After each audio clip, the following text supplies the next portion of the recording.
Hello students, how are you?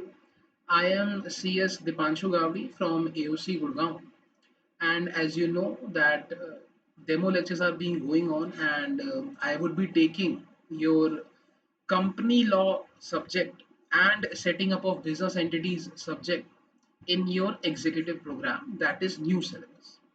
So going forward firstly थोड़ा सा बात कर लेते हैं सब्जेक्ट के बारे में बात कर लेते हैं, मेरे बारे में बात कर लेते हैं, आपके सब्जेक्ट कोर्स करिकुलम के बारे में बात करते हैं, and then we'll move on with the basic chapters and basic demo class जो आज की रखी। तो बच्चे सबसे पहले तो सीएस एग्जीक्यूटिव में आपके टोटल 8 पेपर्स हैं which have been divided into 2 groups. Okay, module 1 module 2, and as you know कि हर मॉड्यूल में 4 पेपर है। So paper 1, paper 2, paper 3 and paper 4। So students paper number 2 जो है वो मैं लूंगा जिसको कंपनी लॉ कहते हैं। एंड इसके ऊपर थोड़ी सी बात करें, आज तो ऑब्वियसली आज की पूरी क्लास इस कंपनी लॉ 2 शब्द के ऊपर ही है, but if I tell you something more on this तो I like to tell you बच्चे, ये पेपर सिर्फ पेपर नहीं है, ये सब्जेक्ट सिर्फ एक पेपर नहीं है, ये सब्जेक्ट बेटा आपका प्रोफेशनल लाइफ, प्रोफेशनल करियर का फाउंडेशन। कंपनी सेक्रेटरी के लाइफ में company law is one of the top most priorities subject और एरिया ऑफ वर्क। जो बेटा जी जैसे सीए में टैक्सेशन है ना, अकाउंट्स है उनकी, ऐसी हमारी जिंदगी में कंपनी सेक्रेटरी के कोर्स में company law is the subject जो बैकबोन है। And I always say one line when I teach my students. तो it has been 3-4 years मैं I've been teaching company law, तो मैं कुछ काफ़ी एरियाज में पढ़ा चुका हूँ। So I always believe in one line, I always motivate my students that company law and interpret it like never before. Interpret law like never before.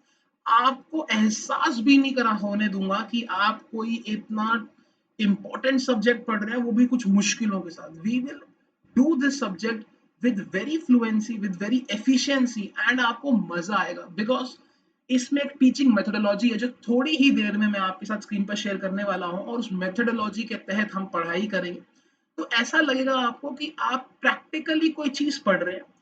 We will be doing a lot of case studies, lot of practical problems, theory भी पढ़ेंगे, याद भी करेंगे, उसको याद करना भी सिखाऊंगा। एंड मोस्ट इंपॉर्टेंटली जो बच्चे कहते हैं कि सर आंसर कैसे लिखे, company law being a 100 marks theory paper बच्चे रिक्वायर्स आंसर राइटिंग स्किल्स। देखिए फाउंडेशन या सीएसईईटी तो है नहीं कि टिक मार्क करा और पास हो गए। ऑब्वियसली कंपनी लॉ है, मैंने कहा ना, आपका important one of the core subjects है। So it has to be something which has to be on your toes, and that you have to be on your toes, and this subject has to be on your fingertips. So it is not difficult, I would say it is a technical subject. I am saying you from my personal experience, बच्चे जब बच्चे ये paper पढ़ लेते हैं ना, तो paper देने के मैंने बहुत बच्चे देखे हैं, सिलेबस कंप्लीट होने के बहुत बच्चे देखे, they have smile on their face and they से सर ये सब्जेक्ट है तो टेक्निकल, लेकिन सर समझ आ जाए ना तो ये सब्जेक्ट सबसे ज्यादा scoring. Being a company law teacher and a company law lover by heart, मैंने एग्जीक्यूटिव लेवल फर्स्ट अटेम्प्ट में क्लियर कर बचे। मैंने अपना फाइनल्स में 9 पेपर्स होते हैं वो मैंने एक ही साथ क्लियर करे, एंड उसमें भी कंपनी लॉ हुआ करता था। सो हमेशा मेरे कंपनी में 60+ या 70+ आए, उससे कम कभी नहीं है। सो एक अंडरस्टैंडिंग डेवलप करते ही इस सब्जेक्ट से प्यार हो जाएगा आपको, एंड यही इसकी खूबसूरती है कि आपको मुश्किल नहीं लगेगा। टेक्निकल सब्जेक्ट है, मैंने कहा टेक्निकल चीजों पे बात करेंगे, प्रैक्टिकल प्रॉब्लम्स पढ़ेंगे तो चीजें आपको खुद ब खुद समझ में आनी लगेगी। सो स्टार्ट करते हैं आज का डेमो क्लास, सब्जेक्ट क्लास। सो सीएस एग्जीक्यूटिव न्यू सिलेबस हम पढ़ रहे हैं जो 2017 में लॉन्च हुआ था, एंड जो आज की डेट में एप्लीकेबल है। और कंपनी लॉ वो सब्जेक्ट है पेपर नंबर 2, जो ऑफिशियली जब पेपर दोगे तो paper number 2 would be company law, and ये 100 मार्क्स का full theory paper. So next, आप आज हम समझने जा रहे हैं कि इस सब्जेक्ट में क्या क्या सिलेबस कंटेंट्स हैं, जो टॉपिक्स हमें पढ़ने। So if you can see on the screen, this is a 100 marks paper but it has been divided into 3 parts, part A, part B, part C. Part A 50 marks, part B is of 40 marks, and part C comprises of 10 marks. तो sir ये 10 number में ऐसा क्या है, मतलब ये क्या करा है इन लोगों ने। देखिए बच्चे, पहले जब हम पढ़ते थे हमारे टाइम पे कोई बाइफर्केशन नहीं थी, but now there is a specific bifurcation. तो देखिए फर्स्ट पार्ट को क्या बोलते हैं, company law principles and concepts. इसका मतलब समझिए, कंपनी लॉ के basic principles, basic concepts part A में। जैसे कि मैं कुछ सब्जेक्ट्स में कुछ चैप्टर नंबर मैंने आपके लिए लिखे हैं, जैसे introduction to company, company law क्या है उस पे बात करेंगे। तो कंपनी क्या है वो सीखेंगे, कंपनी की डेफिनेशन क्या है, कंपनी कितने टाइप्स की होती हैं, कंपनी में डायरेक्टर्स कौन है, मेंबर्स कौन होते हैं, बेसिक बातें करेंगे। एंड जैसे कि आपने सी एस ई टी या पुराना सी एस फाउंडेशन या सी एस फाउंडेशन पढ़ा है तो आपको पता होगा कि डॉक्ट्राइन ऑफ अल्ट्रा वायर्स होता है, उसके अलावा जैसे मेमोरेंडम होते हैं, आर्टिकल्स होते हैं, डॉक्ट्राइन ऑफ अल्ट्रा वायर्स वगैरह होता है। सो ये बेसिक है जो आपने C S foundation C S E T में सीखा, या आप में से कोई बच्चे ने सी ए फाउंडेशन दिया और फिर वो एग्जीक्यूटिव में आया हो, तो उन्होंने बच्चों ने कहीं ना कहीं लॉ में बेसिक कॉन्सेप्ट्स पढ़े, company, MOA, AOA, types of companies. तो ये एग्जैक्टली सेम यहाँ भी रहने वाला है, ठीक है। फिर हम पढ़ेंगे शेयर कैपिटल, मतलब कंपनी लॉ पढ़ रहे हैं तो एक कंपनी बनाई कैसे जाती है, कंपनी में शेयर्स कैसे इशू किए जाते हैं, कितने तरह तरह के शेयर्स होते हैं, डिवेंचर कैसे कंपनी रेस कर सकती है, जैसे आप लोग अकाउंट्स में एंट्रीज करते हैं शेयर कैपिटल की ना, उसी तरीके से हम लॉ पढ़ेंगे कि ये शेयर्स होते क्या हैं, शेयर कैपिटल होती क्या है, अलग अलग तरह के शेयर्स इशू कैसे कर सकते हैं, बोनस शेयर्स कैसे इशू कर सकते हैं। हमने अकाउंटिंग एंट्री तो सीख ली बोनस की, राइट शेयर्स की, प्रेफरेंस शेयर्स, लेकिन होते क्या है, इशू कैसे कर सकते हैं, इनका लॉ क्या है बच्चे, तो वो सीखें। फिर हम पढ़ेंगे मेंबर्स एंड शेयर होल्डर्स क्या होते हैं, मेंबर्स कौन है, मालिक कौन है। फिर एक चैप्टर है चार्जेस, मतलब जब एक कंपनी बड़ा काम करने के लिए लोन्स वगैरह भी लेती है तो प्रॉपर्टी भी गिरवी रखती है, तो जब वो प्रॉपर्टी वगैरह गिरवी रखती है तो उसको कहीं ना कहीं किसी अथॉरिटी को बताना पड़ेगा ना, मैंने अपनी प्रॉपर्टीज कुछ गिरवी रखी है, मेरे कुछ क्रेडिटर्स हैं, कुछ सिक्योर्ड है, कुछ अनसिक्योर्ड है, ताकि बाइंडिंग अप पे दिक्कत ना हो। तो कुछ ऐसा हम पढ़ने जाएंगे इसमें। डिविडेंड आपको पता है, कंपनी डिविडेंड भी देती है, तो डिविडेंड का लॉ क्या है। बुक्स अकाउंट्स, हर कंपनी को कुछ अकाउंट्स मेंटेन करने हैं, जिसको आप जैसे जनरल बोलते हैं, जर्नल एंट्रीज करने हैं, ट्रायल बैलेंस होता है, P and L balance sheet सब होता है। तो बच्चे वो बुक्स ऑफ अकाउंट्स कैसे मेंटेन करनी, उनका लॉ क्या है। ऑडिट, अकाउंट्स बन गए और अकाउंट्स को चेक करना, वेरिफिकेशन करना, ऑडिटर्स को अपॉइंट करना, जो कंपनी में आके जो सी आएगा और कंपनी में खातों को चेक करता है, वो लॉ पढ़ेंगे। कुछ रजिस्टर्स हैं जो कंपनीज को परमानेंटली या 8 ईयर्स 10 ईयर्स के हिसाब से मेंटेन करने होते हैं, इनको हम स्टैट्यूटरी रजिस्टर्स बोलते हैं, जो परमानेंटली सबको बनाने हैं एंड जो सबके ऊपर एक लाइबिलिटी है बच्चे, and so on and so fourth. जैसे कॉर्पोरेट रीऑर्गेनाइजेशन में पढ़ेंगे कि एक कंपनी मर्ज कैसे होती है, जैसे आइडिया वोडा का मर्जर हुआ तो कुछ वो लॉ सीखेंगे। एंड MCA 21 जो main ministry of corporate affairs, जिस जो इस पूरे कंपनी लॉ को चलाता है, वो मिनिस्ट्री, वो गवर्नमेंट की मिनिस्ट्री के बारे में कुछ सीखेंगे, कुछ पढ़ेंगे, उनकी वेबसाइट्स के बारे में बात करेंगे। So this is the part number A and this is the most, इसमें प्रिंसिपल्स, लॉ, कॉन्सेप्ट सब की बात होती है ना। मूविंग फर्दर बचे पार्ट बी, पार्ट बी में दो ही चीजें पढ़नी है, कंपनी के मालिक और कंपनी के मालिकों के नौकर। सर नौकर और मालिक तो कभी सुने नहीं। देखो, कंपनी बनानी है, पैसा चाहिए, पैसा कौन लगाएगा, शेयर होल्डर। तो शेयर होल्डर्स आपको पता है जब कंपनी में पैसा लगाएंगे तो उनको उनके पैसों पे रिटर्न भी चाहिए, उनको वो मालिक है तो उनको ये भी जानना है कि मेरी कंपनी के अंदर क्या चल रहा है, कितना पैसा कमाया, कितना गवाया, क्या डिविडेंड है। तो बेटा हम उसके लिए पढ़ेंगे जर्नल मीटिंग। जर्नल मीटिंग का मतलब होता है मालिक की मीटिंग। इसीलिए अगर आप देखें तो पार्ट बी 40 मार्क्स का नाम क्या रखा है हमने, कंपनी एडमिनिस्ट्रेशन, कंपनी को चलाते कैसे। अब चलाने के लिए दो लोग चाहिए, एक तो मालिक और एक मालिक के द्वारा अपॉइंट किए हुए नौकर, नौकर को बोलते हैं डायरेक्टर्स। बहुत सारे बच्चों को कंफ्यूजन होती है कि डायरेक्टर बड़े होते हैं, मेरे पापा एमडी है, मेरे पापा डायरेक्टर है, मेरे चाचा जी मैनेजर है।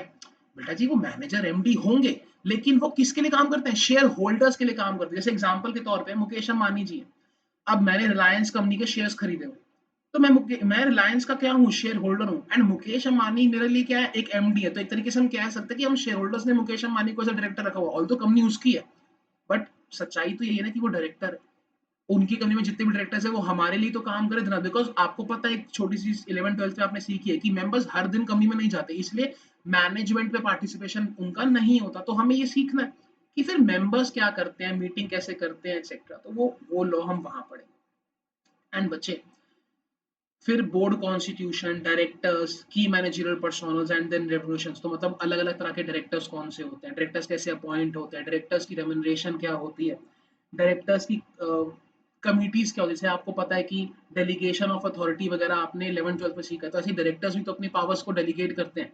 तो उन सब का लॉ जो है बच्चे वो पार्ट बी में हम, तो आई होप कि बेसिक अंडरस्टैंडिंग समझ में आ रही है कि पार्ट ए में जनरल प्रिंसिपल्स पढ़ेंगे, पार्ट बी में बोर्ड ऑफ डायरेक्टर्स के बारे में पढ़ेंगे, मेंबर्स के बारे में पढ़ेंगे डिटेल में, एंड पार्ट सी बहुत ही खूबसूरत और लड्डू बोलता हूँ मैं तो इसको अपनी लैंग्वेज में। लड्डू क्यों है बेटा? ये पहली बार 2017 में ये इंट्रोड्यूस हुआ और ये टॉपिक का नाम है सीएस एज अ प्रोफेशन। अब हम पढ़ रहे हैं सर कंपनी लॉ, इसमें सीएस कहाँ से आ गया? एक्चुअली आपका इंस्टीट्यूट हो गया बहुत तेज। आपका इंस्टीट्यूट चाहता है बच्चे कि उसके स्टूडेंट ना सिर्फ कंपनी लॉ पढ़ने के लिए ना पढ़े, उस वो चाहता है कि उसके स्टूडेंट्स को अपने इंस्टीट्यूट आईसीएसआई के बारे में भी पता हो। अब इसलिए यहाँ पे 3 पॉइंट्स आपको दिख रहे हैं, 3 चैप्टर्स दिख रहे हैं, legal framework, governing company secretary. बेटा जी मैं एग्जांपल के तौर पे समझाऊं, जब अभी आप स्टूडेंट हैं तो आपको कुछ पता ना रूल्स रेगुलेशंस फॉलो करने पड़ते हैं, वरना आपको कहते हैं कि अगर आप रूल रेगुलेशन फॉलो नहीं करेंगे तो हम आपको एज अ स्टूडेंट निकाल देंगे या आपको एडमिशन नहीं देंगे या आपके चलते चला एडमिशन को कैंसिल कर देंगे। उसी तरीके से जब आप मेंबर बन जाएंगे, जब आप एक्चुअली में कंपनी सेक्रेटरी बन जाएंगे, जब आपके नाम का ये company secretary CS Ram Kumar लिखा हुआ आएगा, तो सीएस बनने के बाद बेटा हमें कुछ रूल्स, कुछ रेगुलेशंस, कुछ बायलॉज, आईसीएसआई की गाइडलाइंस फॉलो करनी पड़ती है। तो बेटा वो आईसीएसआई चाहता है कि मेंबर बनने से पहले सीख लो। खामखा मेंबर बनोगे उसके बाद तो कोई सिखाने वाला नहीं है, खुद से पढ़ोगे नहीं। आज एक काम करो, सिलेबस के थ्रू ही पढ़ा लो, हम आपको पढ़ा देते हैं। तो बेटा हम सीएस के बारे में। अच्छा, एक आपको पता ना कि अकाउंट्स में अकाउंटिंग स्टैंडर्ड्स वर्ड्स हो सकता है आपने सुना हो, मतलब अकाउंटिंग करने के लिए institute of chartered accountants ICAI कुछ रूल्स रेगुलेशंस देता है। उसी तरीके से हम कौन है? Company secretaries. हम कौन है? जो कंपनी का सारा internal data, internal records, registers को मेंटेन करते हैं। हम कंपनी के वफादार हैं। तो हम जब कंपनी में सारे रजिस्टर्स वगैरह मेंटेन करते हैं, कंपनी में मीटिंग्स वगैरह, बोर्ड मीटिंग, जनरल मीटिंग्स कराते हैं हम लोग, तो हमें भी तो कुछ रूल्स रेगुलेशंस फॉलो करने पड़ते होंगे। तो उनको बोलते हैं सेक्रेटेरियल स्टैंडर्ड्स। एक्चुअली में सेक्रेटेरियल वर्ड कहां से आ रहा है? कंपनी सेक्रेटरी से। तो सेक्रेटरी या सेक्रेटेरियल मतलब एडमिनिस्ट्रेटिव, एक ऑफिस को अच्छे से संभालना, ये नहीं झाड़ू पोछा। मींस ऑफिस में फाइलिंग सही से हो रही है, गवर्नमेंट को रिटर्न्स टाइम से फाइल हो रही है, गवर्नमेंट को टैक्स टाइम से भरा जा रहा है, कंपनी लॉ में कोई गड़बड़ तो नहीं करी जा रही, सारे रजिस्टर्स मेंटेन किए जा रहे हैं, मेंबर्स डायरेक्टर्स के साथ सही सब कुछ चल रहा है, कोई दिक्कत तो नहीं चल रही, ये सब आपको इंश्योर करना है। अब ये सब करने के लिए कुछ गाइडलाइंस है, कुछ रूल्स जो आपको फॉलो करने बेटा, तो वो एसएसबी सेक्रेटेरियल स्टैंडर्ड्स बोर्ड है। एक बोर्ड है जो ये गाइडलाइंस हमें देता है। एंड फाइनली बच्चे हम लोग पढ़ेंगे मेगा फर्म, मतलब कल को सीएस बन गए तो सर हम काम क्या कर सकते हैं? एक तो जॉब कर सकते हैं, और एक अगर आपने देखा होगा अलग अलग सीएस के ऑफिस होते हैं, वो अपना इंडिपेंडेंट प्रैक्टिस करते हैं, इंडिपेंडेंट काम करते हैं, क्लाइंट्स लाते हैं, अपना काम करते हैं। तो बेटा वो किसी की जॉब में तो होते नहीं। अब मेगा फर्म्स जैसे आपने केपीएमजी सुना होगा, डिलॉइट सुना होगा, अब पीडब्ल्यूसी सुना होगा, तो इंस्टीट्यूट ने कॉन्सेप्ट लॉन्च करा कि क्यों ना अलग अलग काम करने से बेटर है आप लोग मिल जाओ, बड़ी फर्म बनाओ, बड़ा ऑफिस खरीदो और बड़ा काम करो।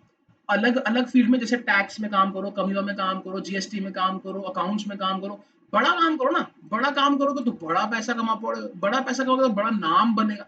तो इंस्टीट्यूट का ये विजन है कि वो चाहता है कि इंडिविजुअली मत खेलो, छोटे छोटे प्लेयर बन के मत खेलो, बड़ा टीम बनाओ और बड़ी टीम में खेलो। तो बच्चे this is the overall structure जो सबसे पहले मैं चाहता हूँ आपके साथ शेयर करना कि कंपनी लॉ क्या है और उसके कंटेंट्स।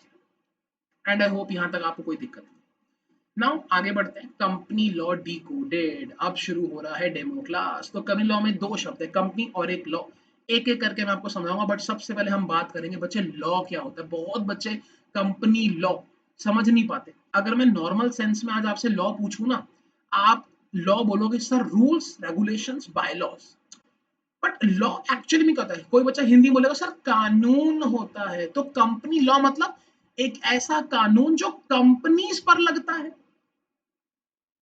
कंज्यूमर प्रोटेक्शन लॉ एक ऐसा कानून जो कंज्यूमर्स को प्रोटेक्ट करने के लिए बनाया है। कंपटीशन लॉ एक ऐसा कानून जो इंडिया में फ्री कंपटीशन प्रमोट करने के लिए है, जो मोनोपोली कम करना चाहता है और कंपटीशन बढ़ाना चाहता है, large number of buyers, large number of sellers, ऐसा कोई कानून है। तो बेटा कंपनी लॉ पढ़ने से पहले लॉ तो समझ ले कि लॉ क्या होता है, बिकॉज ये वाली क्लास आपके आने वाले 4-5 महीने की नींव बन जाएगी और ये ही सबसे इंपॉर्टेंट। आइए शुरू। जिंदगी में बेटा याद रखना, कोई पूछे व्हाट इज लॉ, लॉ को बोलते हैं act plus rules plus case law. क्या बोलते हैं? Act, rules, case law. Act, rules, case law. Sir ये क्या होता है? बेटा मैं एग्जांपल देता हूँ।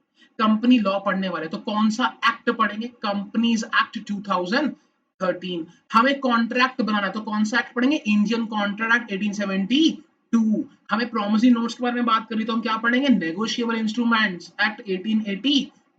उसी तरीके से कंपनीज लॉ, कंपनीज एक्ट 2013 पढ़ना। अब छोटी छोटी बातें सीखनी है बेटा जी, इनके अंदर फर्क क्या होता है? देखो बेटा, एक्ट से भी लॉ मिलता है, कानून, रूल्स भी कानून देते हैं, और केस तो भी कानून होता है। मैं छोटी छोटी चीजें समझा रहा हूँ, एकदम से देखना आपको स्ट्राइक करेगी चीजें। देखो बेटा, सबसे पहले ना कोई भी एक्ट बनाने के लिए, एक्ट हमेशा याद रखिए पार्लियामेंट बनाता है। तो पार्लियामेंट अगर एक्ट बनाना चाहता है तो आपने दो हाउस के नाम सुने होंगे, लोकसभा, राज्यसभा। इनको हाउस ऑफ पार्लियामेंट बोलते हैं। लोकसभा और राज्यसभा में बिल पेश होता है। जो भी कानून आप बनाना चाहते हो, अगर आप मान लो कंपनीज एक्ट 2013 बनाना चाहते हो, तो सबसे पहले आप कंपनी लॉ का बिल पेश करोगे। लोकसभा में भी जाएगा, राज्यसभा में जाएगा। दोनों उसको पढ़ेंगे और अप्रूव करेंगे। जो काउंसिल ऑफ मिनिस्टर्स वहां बैठे होते हैं वो उसको पढ़ेंगे और उसको अप्रूव करेंगे। अगर उन्होंने उसको अप्रूव कर दिया, अगला स्टेप होता है उस बिल की एक कॉपी प्रेसिडेंट साहब को दे दीजिए। रामनाथ कोविंद जी से, हमारे करंट प्रेसिडेंट। तो वो बिल की कॉपी जब प्रेसिडेंट साहब के पास जाएगी, अगर प्रेसिडेंट साहब भी बोलते हैं हाँ जी ये बिल्कुल सही है, ये कानून बनना ही चाहिए, प्रेसिडेंट साहब उसको साइन कर देंगे, अपनी हामी दे देंगे। उसको बोलते हैं एसेंट, ASSENT, एसेंट दे देंगे। दे दिया बेटा जी। जिस दिन वो एसेंट देते हैं वो बिल लॉ बन जाता है, वो बिल एक्ट बन जाता है। तो companies act 2013, Indian contract act 1872 कैसे बने होंगे? पहले बिल पेश हुआ होगा, बिल से एक्ट बना। सर तो एक्ट में होगा क्या?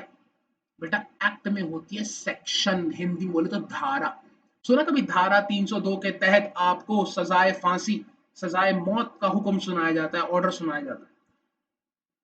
एक्ट के अंदर हमें मेन लॉ मिलता है, मेन पॉइंट। जैसे कंपनीज एक्ट ने बोला एक प्राइवेट कंपनी बनाने के लिए कम से कम 2 लोगों का होना जरूरी है, और कुछ और प्रोसीजर फॉलो करने जो आपको बता दिया जाएगा। तो कंपनीज एक्ट तो पढ़ना जरूरी है ना, क्योंकि कंपनीज एक्ट में मेन बात आ रही है कि भले कंपनी बनाने के लिए, प्राइवेट कंपनी बनाने के लिए 2 बंदे तो चाहिए चाहिए। तो बेटा वो एक्ट हो गया। ओके, फिर इसके बाद क्या होता है बच्चे? पार्लियामेंट में एक चीज याद रखना, पार्लियामेंट सारी जिंदगी नहीं बैठती। साल में सिर्फ 4 बार, winter session, summer session, spring session, ऐसे करके बैठती है। इसका मतलब कोई भी कानून बनाना है तो साल के उन 4 सेशंस में वो बिल पेश कर दो, बन गया तो भैया खुश है, नहीं बना तो दिक्कत है। जैसे अभी पार्लियामेंट के सेशन नहीं हो पा रहे बिकॉज कोविड-19 चल रहा है, तो बेटा अभी लॉ नहीं बन पा रहा। तो ऐसे में हम एक्ट नहीं पे बना पा रहे। अब हम क्या करें? तो मेरी बात ध्यान से सुनो। आपने एक्ट बनाना है तो हाउस ऑफ पार्लियामेंट का होना जरूरी है। तो आपके हाउस ऑफ पार्लियामेंट थे, आपने एक्ट बना लिया, बिल पेश किया, बिल से एक्ट बन गया। आपको एक पार्ट तो समझ में आ गया, सेक्शंस आपको मिल गए। अब आपको क्या लगता है बेटा, कंपनीज एक्ट बनाने के बाद क्या पार्लियामेंट में इतना पावर है, या क्या पार्लियामेंट के इतना समय है कि कंपनीज एक्ट को ऑल ओवर इंडिया इंप्लीमेंट भी करा सके, कि हाँ सारे लोग उस लॉ को फॉलो करें? ऐसा हो सकता है? बहुत मुश्किल है। हर स्टेट्स हैं, इतनी स्टेट्स हैं, इतने डिस्ट्रिक्ट्स हैं, सिटीज हैं, कहाँ कहाँ कंपनी बनेगी, पार्लियामेंट कहाँ कहाँ तक चेक करेगा? और पार्लियामेंट तो साल में 4 दफा बैठता है। इसीलिए बेटा काम को हल्का करने के लिए एक बंदा बीच में आया था जिसको बोलते हैं सेंट्रल गवर्नमेंट। सेंट्रल गवर्नमेंट आज की डेट में कौन है? मोदी सरकार। अब मोदी सरकार में लॉ कौन बनाता है? मोदी साहब नहीं बनाते हैं, मोदी साहब के काउंसिल के मिनिस्टर्स बनाते हैं। कैसे बनाते हैं? हर किसी को अलग अलग मिनिस्ट्री दी हुई है। जैसे अभी कोविड-19 चल रहा है तो कोविड-19 में ministry of health and family welfare के जो मिस्टर हर्षद जी है, जो हर्ष जी हमारे जो मिनिस्टर है of health and ministry of health and family welfare के, वो सारे कानून बना रहे हैं, वो गाइडलाइंस बनाते हैं। वो अभी गाइडलाइंस याद थी कि शॉप्स नहीं खुलेंगे, मॉल नहीं खुलेंगे, फिर बीच में आया कि जिम्नेजियम्स खुलेंगे, जिम खुलेंगे, सैटरडे संडे बंद रहेगा या ट्यूसडे बंद रहेगा, ऐसे ऐसे। तो ये क्या है? रेगुलेशंस हो रही है।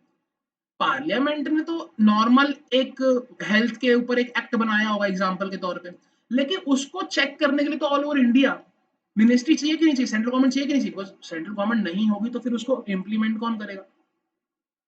तो बच्चा बोलता है इसका मतलब सर सेंट्रल गवर्नमेंट का रोल ज्यादा बड़ा है इसका मतलब, तो देखो बेटा कई हद तक यस। एंड एक और चीज, सेंट्रल गवर्नमेंट 365 डेज 24/7 बैठती फॉर 5 years। मोदी सरकार हर 5-5 साल बाद करते हैं ना इलेक्शंस, तो मोदी सरकार आज आ गई, 5 साल तक तो रहेगी। अब 2024 तक तो रहेंगे बिकॉज 2019 में इलेक्शन हुए थे, तो 5 साल तो रहेंगे। 5 साल में सारे कानून बनाते हैं, बिगाड़ते हैं, सब कुछ करते हैं। कैसे बनाते हैं? मिनिस्ट्रीज, मिनिस्ट्री बनाई, उसमें मिनिस्टर बिठाया, मिनिस्टर्स बाकी लोगों की हेल्प लेके रूल्स बनाता है। तो कंपनी लॉ को चलाने के लिए, कंपनीज एक्ट को चलाने के लिए रूल्स बना देते हैं, और रूल्स मिनिस्ट्री बनाती है। जैसे एग्जांपल मैंने कहा ना, प्राइवेट कंपनी बनाने के लिए लॉ बोलता है दो बंदों का होना जरूरी है, और कुछ और फॉर्मेलिटी फुलफिल करनी है जो बताई जाएंगी। बेटा वो फॉर्मेलिटीज कौन बताता है? Central government. मतलब कौन सा फॉर्म भरना है, कितने रुपए की फीस देनी है, कैसे आप फॉर्म भर के देंगे, हम आपको कंपनी बनाकर कब देंगे, जवाब कब मिलेगा, एक्सेट्रा एक्सेट्रा। इसको रूल्स बोलते हैं। तो कंपनी लॉ अगर हम पढ़ेंगे तो हम कंपनीज एक्ट भी पढ़ेंगे जो पार्लियामेंट ने दिया, हम कंपनी रूल्स भी पढ़ेंगे जो सेंट्रल गवर्नमेंट ने दिए। एंड एक और चीज, सेंट्रल गवर्नमेंट आपके कंपनी लॉ के पर्पस के लिए होगी ministry of corporate affairs, ministry of corporate affairs. And last, case laws. अब बेटा देखो, एक्ट बन गए, रूल्स बन गए, बट कभी ऐसा हो सकता है ना कि उस एक्ट को पढ़ते पढ़ते आपको कोई पॉइंट नहीं समझ में आ रहा। ऐसा हो सकता है ना कि उस कंपनी लॉ में आपको डिफिकल्टी आ रही है। अब मान लो एक पॉइंट, एक लाइन समझ नहीं आती। बचपन में तो आप अपने टीचर्स के पास चले जाते थे, चलो अभी भी हम समझा देंगे। अब हमें कभी दिक्कत आ जाए, या एक लॉयर को दिक्कत आ जाए, एक एडवोकेट, एक सीएस को दिक्कत आ जाए, पढ़े लिखे बंदे को कम लॉ में, तो क्या वो पार्लियामेंट के पास जाएगा? अरे तुमने ये क्या लाइन लिखी है, सब दोबारा समझो, समझ नहीं आ रही। क्या वो मोदी के पास जाएगा? क्या वो मिनिस्ट्री ऑफ कॉर्पोरेट अफेयर्स जाएगा, यार ये समझ नहीं आ रहा, आपने लाइन गलत लिखी है, इसको ठीक करो, मेरे को ना सही नहीं लग रही। वो बोलेगा तू होता कौन है कि तेरे को सही नहीं लग रही?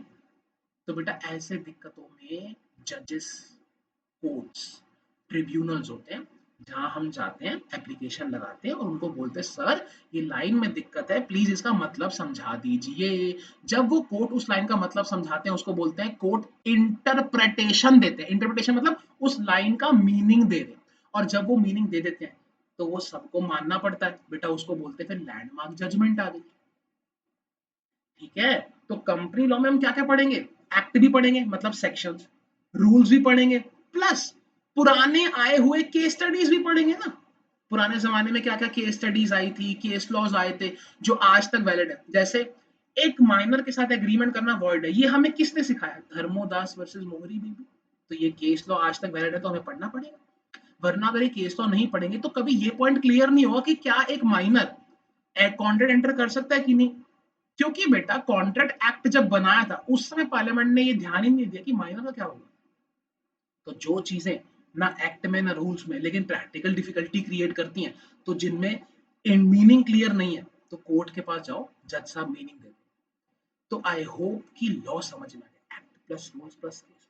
आइए मैं इसको आपको बहुत ही बढ़िया तरीके से समझाता हूँ, जितना मैंने अभी बोला सब याद है। आइए देखते हैं। नंबर वन कौन है बेटा? पार्लियामेंट। तो parliament makes law in the form of act, जो हमें क्या देते हैं? सेक्शंस। सबसे पहले बिल इंट्रोड्यूस होता है दोनों हाउस ऑफ पार्लियामेंट में, लोकसभा में भी राज्यसभा में भी, फिर वो उसको अप्रूव करते हैं, फिर प्रेसिडेंट साहब को दिखाते हैं, फिर प्रेसिडेंट साहब उसको पढ़ के हाँ करते हैं, तो बिल क्या बनता है? एक्ट बन जाता है। और दूसरा, पार्लियामेंट मैंने कहा सिर्फ लिमिटेड टाइम के लिए बैठती है, तो मुझे फिर और कामों के लिए कौन चाहिए उसकी हेल्प करने के लिए? सेंट्रल गवर्नमेंट बोले तो मिनिस्ट्री ऑफ कॉर्पोरेट अफेयर्स, जो कंपनी लॉ को मदद करती है कि ऑल ओवर इंडिया फैला सके बाय मेकिंग रूल्स। और MC 24/7 अवेलेबल है, इसलिए रूल्स को बनाना और बंद करना या नया लाना आसान है। क्यों? पार्लियामेंट में लॉ बदलना है यार, फिर से हाउस ऑफ पार्लियामेंट का होना जरूरी है, प्रेसिडेंट का होना जरूरी है। अगर ये है ही नहीं तो फिर लॉ नहीं बन सकता। लेकिन रूल्स में क्या फायदा है? मिनिस्ट्री है, मिनिस्टर के सामने पेश करना है, मिनिस्टर साहब उसको ठीक कर देंगे, भैया रूल बन गया, एक डेट बता देंगे, इस डेट से नया लॉ लगना शुरू है, यही तो फायदा होता है। अब सोचो अगर कोविड-19 का लॉ पार्लियामेंट बना रही होती, तो पार्लियामेंट तो बैठ ही नहीं रही, लेकिन मिनिस्ट्री तो बैठ रही है ना, वीडियो कॉन्फ्रेंसिंग से बातें कर रहे हैं, नॉर्मली बातें कर रहे हैं। तो मोदी साहब सारा काम करा रहे हैं ना। तो रूल्स बनाना, बनाना, बंद करना, बिगाड़ना आसान है, एक्ट को छेड़ना मुश्किल होता है, ये ध्यान रखना। तो आपको ये याद रखना है कि जब कंपनी लॉ सर वर्ड बोलेंगे, तो आपके सर आपको कंपनीज एक्ट भी पढ़ाएंगे, आपके सर आपको रूल्स भी पढ़ाएंगे, और लास्ट में जजमेंट्स भी पढ़ाएंगे जिनको केस लॉ बोलते हैं। क्योंकि केस लॉज हमको बहुत सारी चीजें सिखाते हैं। जैसे एक कंपनी सेपरेट लीगल एंटिटी होती है, आप जानते हैं, लेकिन ये ना तो एक्ट में लिखा हुआ है, कंपनीज एक्ट में, ना बच्चे रूल्स में लिखा है, लेकिन ये किसे समझाया, ये सोलोमन का एक केस स्टडी आया था जो लैंडमार्क जजमेंट बन गया और हम आज तक उसको मानते हैं। तो इसका मतलब आपके साथ आपको तीनों चीजें पढ़ाएंगे, लॉ पढ़ाएंगे, लॉ में एक्ट भी पढ़ाएंगे एक पर्टिकुलर चीज के ऊपर, उसी पर्टिकुलर चीज के ऊपर अगर रूल्स होंगे तो रूल्स ही पढ़ाएंगे, और अगर कोई उसके ऊपर मिलती जुलती जजमेंट होगी तो जजमेंट भी बनाएंगे, क्योंकि बेटा आपकी जिंदगी का सबसे important subject is company law, तो कंपनी लॉ में मास्टर बनना है।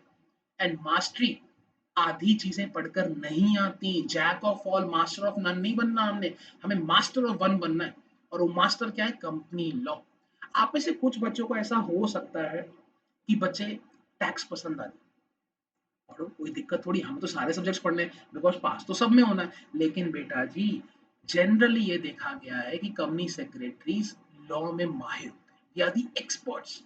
Now to be an expert and to talk with very fluency and efficiency with anyone and to challenge them कि मैं जो लॉ बोल रहा हूँ बिल्कुल सही, जैसे एक सीए बोलता है टैक्स के मामले में, तो उसके लिए आपको पढ़ना पड़ता है, उसके लिए आपको हर चीज की नॉलेज होना जरूरी है। बट मैंने कहा ना, जब मैं टीचिंग मेथोडोलॉजी पे आऊंगा, जब मैं आपको पढ़ना सिखाऊंगा, पढ़ाना सिखाऊंगा, आपको मजा आ जाएगा, आपको लगेगा कि आप कोई सिंड्रेला की कहानी सुन रहे हैं, एंड यू विल फील अरे यार ये तो बड़ी आसान चीज है। ठीक है, चलो आगे बढ़ते हैं। अब जैसे हमने यहाँ बात करी, हमने बात करी कि पार्लियामेंट में पहले पेश होता है बिल, और फिर वो बिल से जाता है प्रेसिडेंट के पास, और फिर बिल से बनता है एक्ट। आइए कंपनीज एक्ट के साथ क्या हुआ वो दिखाता हूं। तो 18 दिसंबर 2012 को पहली बार कंपनीज बिल 2012 पेश किया गया लोकसभा के अंदर, लोकसभा ने उसको पास किया। 8 अगस्त 2013, लगभग लगभग 8 महीने बाद कंपनीज का वो बिल राज्यसभा में गया। तो ऐसा ही मत समझना कि एक हाउस के यहाँ से अप्रूवल निकला, गाड़ी में बैठे दूसरे हाउस को दे आए, वक्त लगता है, बट हाँ दोनों ने अप्रूव कर दिया। 8 अगस्त के बाद 21 दिन के बाद और 29 अगस्त को ये बिल गया प्रेसिडेंट के पास, और प्रेसिडेंट ने इसको अप्रूव कर दिया, और उस दिन ये बिल बन गया कंपनीज एक्ट 2013। अब इसमें जो चीज मैं आज आपको सिखा रहा हूं मरते दम तक मत भूलिएगा बेटा, कंपनी लॉ की बेइज्जती मत करना। देखो एग्जांपल, कंपनीज एक्ट में कंपनी का सी कैपिटल, एक्ट में ए कैपिटल, कभी भी एक्ट छोटा वाला एसीटी मत लिखना, छोटे वाले एसीटी एक्ट का मतलब होता है एक्शन, डूइंग समथिंग। इस एसीटी कैपिटल एसीटी एक्ट का मतलब होता है कानून, लॉ, प्रोविजंस। तो हम पढ़ रहे हैं कंपनीज एक्ट, तो सी कैपिटल ए कैपिटल, एक कॉमा लगाते हैं साथ में हम, थोड़ी सी स्पेस छोड़ के 2013। बच्चे 2013 का मतलब होता है कौन से साल में वो लॉ लॉ इंडिया में आया था। ठीक है, अब लास्ट में बोलोगे सर फिर 30 अगस्त को क्या लिखा है, the act got notified in the official gazette of India. बेटा इसका मतलब क्या होता है, जब एक कानून बन जाता है ना, तो एक बुक है जिसको भारत का राजपत्र बोलते हैं, ऑफिशियल गैजेट बोलते हैं, उस पर छपवाना जरूरी है। क्यों, आप सुनते हो लोग कहते हैं सर ये कानून इंडिया में है हमें तो पता ही नहीं है, तो एक लाइन नहीं सुनते, ignorance of law is of no excuse. तो आपके देश में एक लॉ है कंपनी लॉ, आपको पता ही नहीं है, ऐसे नहीं बोल सकते। इसीलिए फ्री ऑफ कॉस्ट हम उस ऑफिशियल गैजेट में प्रिंट करा देते हैं, ताकि कोई भी बंदा इंटरनेट खोल के उसको पढ़ ले, या उसकी एक 10-20 रुपए की कॉपी खरीद के उसको पढ़ ले, कल को ये ना बोले अरे मुझे पता ही नहीं था कि ये एक्ट भी इंडिया में है। तो पब्लिक को बताना भी तो पड़ता है ना बेटा, इसलिए कंपनीज एक्ट हो, कॉन्ट्रैक्ट एक्ट हो, इनकम टैक्स एक्ट हो, कोई मर्जी एक्ट हो, ऑफिशियल गैजेट में पब्लिश होते हैं। और ये भी याद रखना, कोई भी एक्ट बनाने के लिए राज्यसभा, लोकसभा और प्रेसिडेंट, राज्यसभा, लोकसभा और प्रेसिडेंट। आई होप बच्चे एक कंपनीज एक्ट कंपनी लॉ का डिफरेंस समझ में आपको अब समझ में आ गया होगा कि कंपनी लॉ क्या है और कैसे बढ़ता है। तो फाइनली अगर मैं अभी इस टॉपिक को कंप्लीट करूं, तो 3 शब्द याद करने। दुनिया में एक होता है लॉ मेकर जो कानून को बनाता है, वो होता है इंडिया में पार्लियामेंट। एक होता है लॉ का एग्जीक्यूटर जो पार्लियामेंट के लॉ को बनाने के बाद पूरे देश में उसको फैला दे, उसको बोलते हैं लॉ एग्जीक्यूटर या इम्प्लीमेंटर। वो कौन है, सेंट्रल गवर्नमेंट। एंड क्योंकि हम कंपनी लॉ पढ़ रहे हैं तो हमारे लिए सेंट्रल गवर्नमेंट कौन है, ministry of corporate affairs. Example, अगर इनकम टैक्स एक्ट पार्लियामेंट ने बनाया तो parliament is the law maker, लेकिन इनकम टैक्स एक्ट में रिटर्न्स फाइल होती हैं, फॉर्म्स फाइल होते हैं, रेड होती है, पैसे भरते हैं, छापा पड़ता है, ये सब कोई सरकारी अफसर करते हैं। तो इसके लिए रूल्स बनते हैं। तो रूल्स कौन बनाता है? Ministry of finance plus central board of direct taxes, जो लोग घरों में छापा मारते हैं। ठीक है। और एक होता है लॉ इंटरप्रेटर, जो कानून रूल्स के थ्रू सेंट्रल गवर्नमेंट ने बनाया है या पार्लियामेंट ने एक्ट के थ्रू बनाया, सेक्शंस के थ्रू बनाया, अगर इनमें कहीं गड़बड़ है, पढ़ने में मतलब समझ नहीं आता, कुछ समझ नहीं आ रहा, दिक्कत चल रही है, आप कहां जाएंगे? कोर्ट्स के पास। तो कोर्ट को बोलते हैं इंटरप्रेटर। तो मैंने आपको तीन चीजें सिखाई। अगर मैं आपको वापस से बैकवर्ड ले चलूं, तो यहाँ देखो, act plus rule plus case law को लॉ बोलते हैं। तो एक्ट कौन देता है बच्चे? फटाफट, पार्लियामेंट देता है सर, जिसको हम लॉ मेकर बोलते हैं। रूल्स कौन देता है बच्चे? सेंट्रल गवर्नमेंट, जिसको हम लॉ एग्जीक्यूटर बोलते हैं। केस लॉ कौन देता है बेटा? कोर्ट्स देते हैं, जिसको हम लॉ इंटरप्रेटर बोलते हैं। और ये स्टैंडर्ड है हर लॉ के लिए। अगर आज आप ये समझ गए तो मैं समझूंगा कि मेरा आपको एक डेमो देने का लेक्चर आपकी जिंदगी में कंपनी लॉ का महत्व बनाने का एक जो मेरा रोल है वो कंप्लीट हो गया। इसको कभी मत भूलना बच्चे। ये आधे से बच्चों को या आधे कंपनी सेक्रेटरीज को पता तक नहीं होती। मैं आपसे झूठ नहीं बोलूंगा, बहुत बार ऐसा देखा गया, क्योंकि लोगों को बेसिक्स नहीं पता बट कंपनी लॉ पढ़ रहे हैं। मैं आपको क्या समझा रहा हूँ, कंपनी लॉ हमारे ब्लड में होनी चाहिए। कंपनी लॉ एक ऐसा सब्जेक्ट हम पढ़ेंगे जिसमें आपको मजा ही मजा आएगा। आप बोलोगे सर इससे बढ़िया चीज जिंदगी में नहीं बनी है। ऐसी कहानियां पढ़ेंगे हम इसमें। और लेकिन कहानी प्लस इस पे case studies, practical questions, full of energy वाली क्लास होने वाली है हमारी आने वाले टाइम में। बट उसके लिए बेसिक्स का क्लियर होना जरूरी है। आइए आगे बढ़ते हैं। अब लीगल फ्रेमवर्क देखिए मेरे साथ कंपनी लॉ का क्या होता है। कंपनी लॉ काम कैसे करता है? देखिए, कंपनीज एक्ट में एक तो एक्ट है। अच्छा, एक्ट के हिसाब से, एक्ट के हिसाब से इस कंपनी लॉ में सेक्शंस पढ़ने को मिलेंगे। ठीक, सेक्शन कौन देगा? पार्लियामेंट। अब आप देख रहे हैं सर्कुलर्स, नोटिफिकेशन, ऑर्डर्स, रूल्स, ई फॉर्म्स, ये सारे काम आपको कौन देता है? Ministry of corporate affairs. क्यों? क्योंकि पार्लियामेंट ने तो एक्ट बना के छोड़ दिया। अब कुछ जमाने पहले ना, मान लो एक कंपनी बनाने के लिए फॉर्म नंबर 29 भरना पड़ता था, एग्जाम्पल के तौर पर INC 29। आज 32 भरना पड़ता है। ये पार्लियामेंट थोड़ी चेंज कर रहा है। पार्लियामेंट ने बोला मैंने तो देखो लॉ बना के दी थी कि कंपनी ऐसे ऐसे होती है, और बनाने का प्रोसीजर सेंट्रल गवर्नमेंट बताएगी। तो सेंट्रल गवर्नमेंट प्रोसीजर्स को बनाने के लिए, चेंज करने के लिए नोटिफिकेशन, सर्कुलर्स देती रहती है।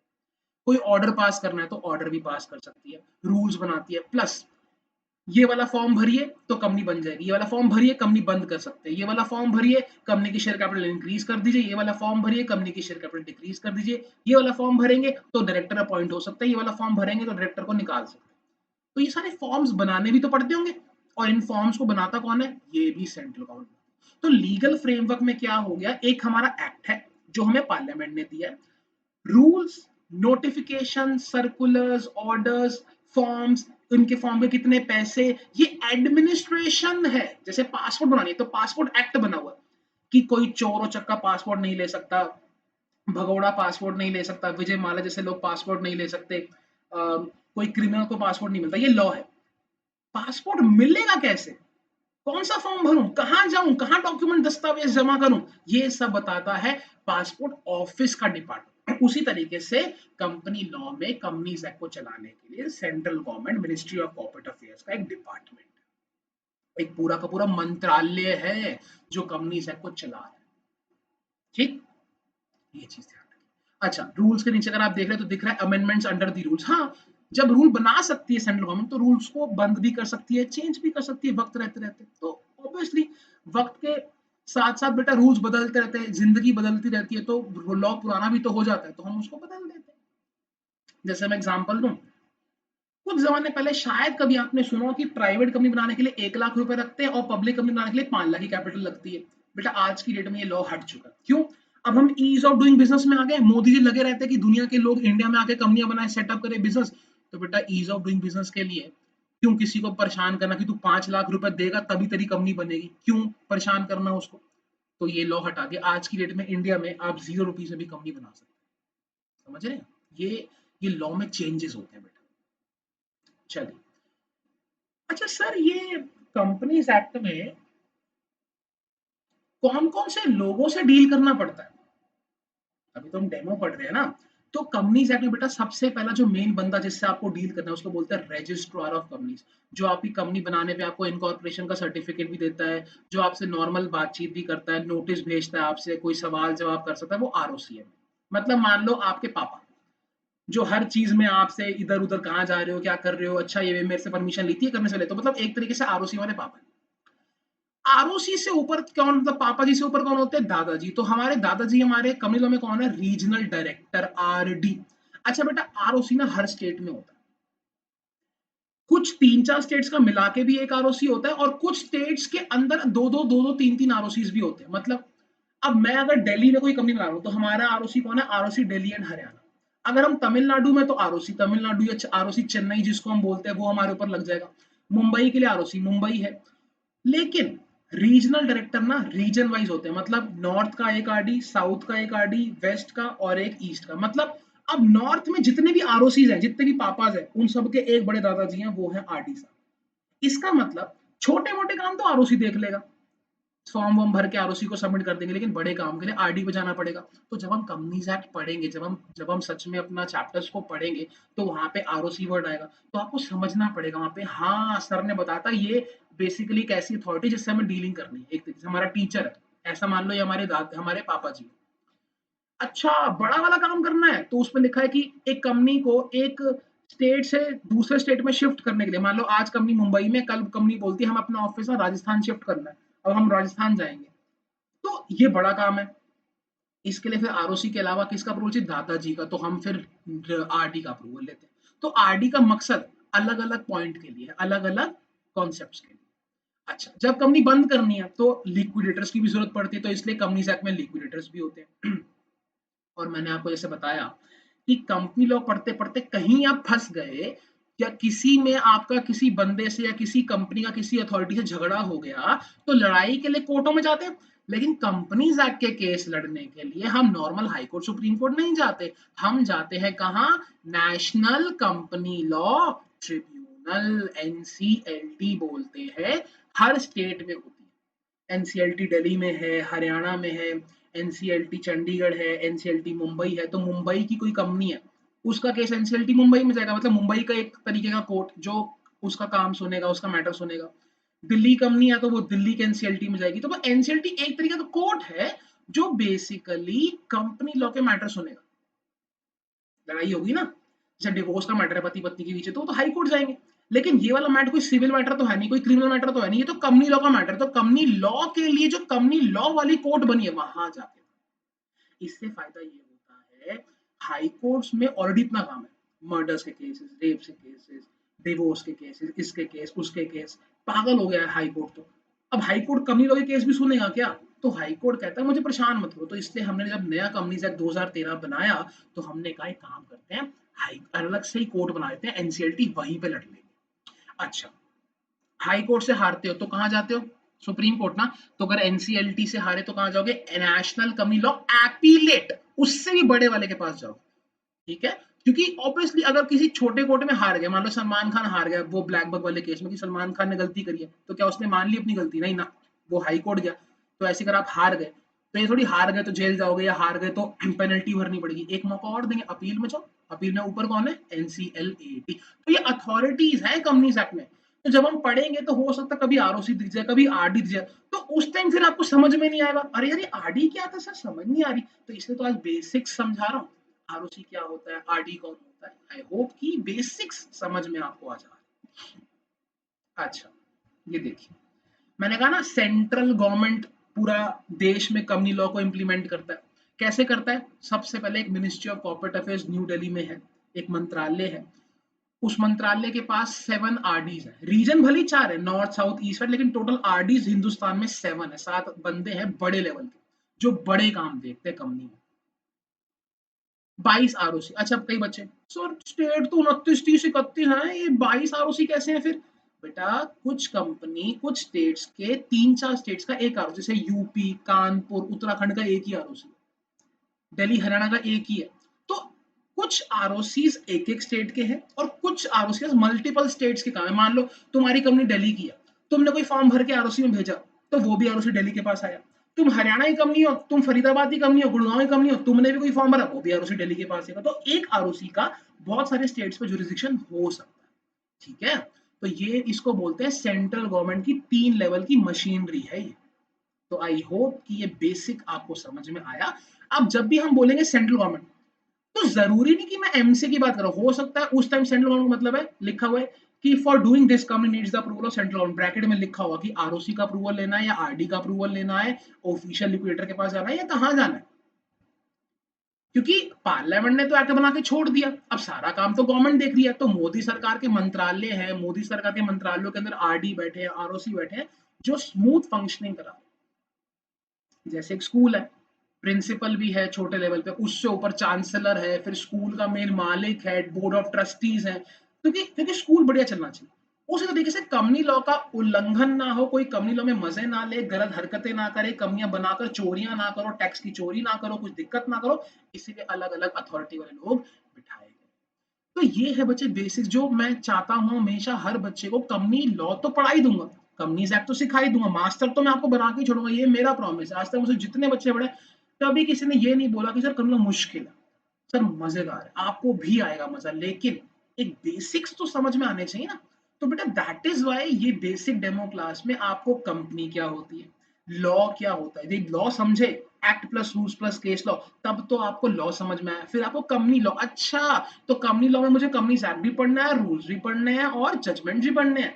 फिर थोड़ा सा आपको बैकग्राउंड मिला, अच्छा कंपनी लॉ में सर कौन कौन सी बॉडीज होती हैं, तो आरओसी आरडी वगैरह बॉडीज हैं, वो आपको समझाई। ये काम कैसे करते हैं, तो मैंने बताया ऊपर एक मिनिस्ट्री है, उसके पास कुछ आरओसीज हैं, कुछ आरडीज हैं, जो कुछ काम मिलके करते हैं। लड़ाई होगी कंपनीज एक्ट में तो सर कोर्ट भी बने हुए हैं ना, हाँ तो हम एनसीएलटी और एनसीएलटी में जाते हैं, ठीक है। कंपनी लॉ कैसे आया, तो कंपनीज एक्ट का बिल बना, लोकसभा राज्यसभा प्रेसिडेंट साहब, एंड फाइनली वो क्या बन गया, एक्ट। और एक्ट बनने का हम उसको एक ऑफिशियल गैजेट में छपवा देते हैं। ये एक बेसिक डेमो, एक स्ट्रक्चर है कंपनी लॉ का जो आपको आना चाहिए। अच्छा, जब मैंने कहा ना कुछ ऐसी भी स्टेट्स हैं हिंदुस्तान में जिनके अंदर ही दो आरओसी है, उल्टा, तो वो दो ही स्टेट्स हैं। महाराष्ट्र एक बहुत बड़ा स्टेट है, एक है उसके अंदर मुंबई सिटी, एक है उसमें पुणे। तो कोई किसी ने मुंबई में कंपनी बनाई तो उसका आरओसी, उसके पापा आरओसी मुंबई वाले, अगर किसी ने पुणे में बनाई तो उसके पापा आरओसी पुणे वाले। हालांकि पुणे और मुंबई दोनों महाराष्ट्र में, लेकिन there is nothing word called ROC Maharashtra, ठीक है। आरओसी दिल्ली तो है, आरओसी दिल्ली तो है, लेकिन ऐसा नहीं ना कि आरओसी पहाड़गंज कोई और है, आरओसी जनकपुरी कोई और है, नहीं, एक ही है। लेकिन महाराष्ट्र बिग स्टेट होने के बावजूद उसमें दो आरओसी है। मुंबई के लोग, जैसे रिलायंस इंडस्ट्रीज है, वो मुंबई में है तो उसका आरओसी मुंबई है। कोई कंपनी पूना में है तो उसका आरओसी पुणे। सिमिलरली तमिलनाडु, तमिलनाडु एक बहुत बड़ा स्टेट है, उसके अंदर जो कंपनियां चेन्नई में, उनके आरओसी चेन्नई, जो कोयम्बतूर में, उनके लिए आरओसी कोयम्बतूर। तो चेन्नई वाली कंपनी अपने आरओसी चेन्नई को फाइलिंग करेंगी, कोयम्बतूर वाली अपने आरओसी कोयम्बतूर को फाइलिंग। उल्टे को तो कर ही नहीं सकते, पॉसिबल ही नहीं। तो ये कुछ बेसिक चीजें हैं जो कमिलों में पता होनी चाहिए। फाइनली बच्चे हम लास्ट पॉइंट पे पहुंच गए हैं कि आपके सर कैसे आपको पढ़ाएंगे और आप खुश हो जाओगे। अभी सबसे पहले basic first, concept clarity. Concept पढ़ाने के लिए हम डिटेल में, धागे होते हैं ना, धागे खोल खोल के पढ़ते हैं, हम वो पढ़ें। और आपको मैं यकीन दिलाऊं, आप मेरा विश्वास माने, जब मैं पढ़ाता हूँ, जब हम पढ़ते हैं ना कम लोग डिटेल में, मजा आ जाता है। मतलब वो नहीं है ऊपर से रीडिंग करी, हिंदी समझी और काम खत्म। Detail, we'll talk on questions, there will be hundreds and thousands of questions, even I'll give you a question answer book। आपको बेसिकली दो तरीके की बुक्स मिलेंगी, एक तो जो नॉर्मल स्टडी मैट जिसमें मैं आपको लॉ पढ़ाऊंगा, एंड एक होगी बुक जो आपको पेपर से कुछ टाइम पहले मिलेगी, जिसमें आप लोगों को थाउजेंड्स ऑफ क्वेश्चंस दिए जाएंगे, इतने क्वेश्चंस दिए जाएंगे कि आप क्वेश्चंस पढ़ पढ़ के चैंप बन जाओ। लेकिन क्वेश्चंस पढ़ने के लिए, समझने के लिए, चैंप बनने के लिए लॉ भी तो आना चाहिए। तो पहले हम डिटेल में लॉ समझें। Next, continuous revision. Second class में आते ही, फर्स्ट क्लास में क्या पढ़ा था, पहले 5 मिनट तो उसी पर बात करें। अगर आज मेरी 50th क्लास है तो 49th क्लास तक क्या पढ़ चुके हैं, एक 5 मिनट में उसका रिवीजन करेंगे। या 49 क्लास, लास्ट क्लास में क्या पढ़ा था, रिवीजन करेंगे। क्यों? ताकि जब सिलेबस खत्म भी हो, आपको ऐसा लगेगा अरे ये तो मैंने कल ही पढ़ा है। आपको फर्स्ट डे तक का लॉ याद होगा, लेकिन ये रिवीजन पे। रिवीजन कैसे होगी, आप डेली रिवाइज करेंगे, मैं डेली नेक्स्ट डे आपके साथ वो सुनूंगा, आपको सुनाऊंगा, तो हम फटाफट रिवाइज करेंगे, you will feel at the top of the. Next, writing skills. it is very important these days to have a good writing fluency. I'm not talking about English, and I'm not talking about a good writing sequence और एक बढ़िया से writing की बात नहीं कर, सुंदर कौन लड़का लड़की लिखेगा, नहीं बच्चे, समा बांध के लिखना। क्वेश्चन आएगा केस स्टडी बेस्ड, 5-6 लाइनें लिखी होंगी, लास्ट में देखो क्या इसे सही किया या गलत। अब आप सीधे लिख सकते यस, ट्रू, नो, फॉल्स। बेटा वो टाइम चला गया फाउंडेशन का, एग्जीक्यूटिव से मतलब फाउंडेशन से एग्जीक्यूटिव आ गए, 11वीं 12वीं का समय चला गया। अब यस नो से बात नहीं बनेगी। सो हमें रीजंस देने होंगे, कंक्लूजन्स लिखने होंगे, सेक्शंस बताने पड़ेंगे, अरे as per section so and so of companies act ऐसा कर सकते हैं, या as per Solomon case company is a separately, तो हम रेफरेंसेस देंगे। एक आंसर लिखना सिखाऊंगा आपको, आंसर लिखने में महारत हमें हासिल करनी है, बिकॉज पेपर में बच्चे जब आंसर लिखेंगे, बढ़िया लिखेंगे, तभी मार्क्स मिलेंगे। And for those who are or those of you who are from MD or some colleges, जैसे हम आपको पता है कई बच्चे क्या करते हैं, दोनों साइड मार्जिन खींच देते हैं और छोटी सी शीट कर देते हैं और उसमें लिखते हैं आंसर। अरे कि हमें शीटें भरनी है, नहीं बेटा इन पेपर्स में शीटें नहीं भरनी, इन शीट्स में पास वही होता है जो लॉ लिखता है, दैट मीन्स याद करना है। And finally test and evaluation, आप मुझे टेस्ट देंगे, इनिशियली ओरल होगा, एट द एंड आते आते राइटिंग रिटन टेस्ट भी लेंगे यार, आपके टेस्ट होंगे एंड मैं उसको इवैल्यूएट करूंगा, आपको गलती से होगा। देखो टेस्ट से डरना मत, जो बच्चे टेस्ट से डर जाते हैं ना, फिर वो लाइफ में कुछ नहीं कर सकते, फिर वो डरते हैं। एंड जब तक मैं आपका डर नहीं निकालूंगा, जब तक मैं आपको लिखते हुए नहीं देखूंगा, तब तक मैं आपको गाइड नहीं कर सकूंगी बच्चे तुम कहाँ गलत जा रहे हो। So this is going to be my strategy, this is going to be my teaching methodology।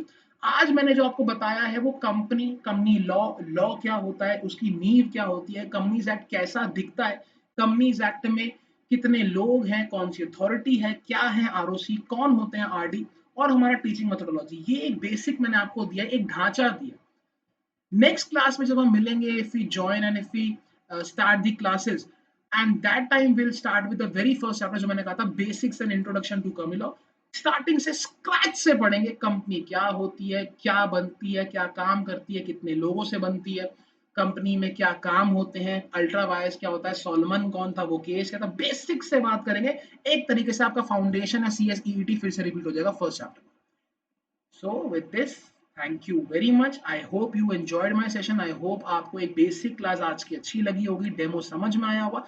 Still you have any doubts, you can contact us at any time. I am there to help you. So with this, thank you very much. Have a very good day. And in case you have any doubts, so please let me know. ठीक है बच्चों?